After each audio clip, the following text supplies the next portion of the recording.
মার মার মার পালা পালা পালা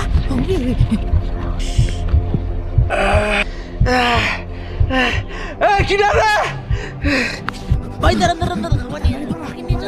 ম্যানেজার দুপুরের খাবার না দেওয়াতে তারা মুড়ি কিনে দুপুরের ক্ষুধা নিবারণ করে।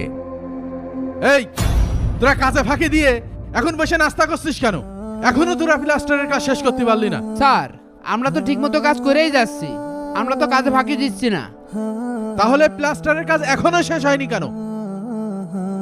স্যার সময়ের সাথে সাথে যতটুকু কাজ হওয়া প্রয়োজন আমরা তো ততটুকু কাজ করেছি। না, তোদের কাজ ঠিক মতো হচ্ছে না। আজকের মধ্যেই এই 2 বিল্ডিং এর কাজ শেষ করবি। এই যা যা কাজ শুরু কর, যা যা যা প্লাস্টারের কাজ শুরু কর। ধর যা আমি এসছি। স্যার সিমেন্ট শেষ হয়ে গিয়েছে, একটু সিমেন্টের ব্যবস্থা করে দেন।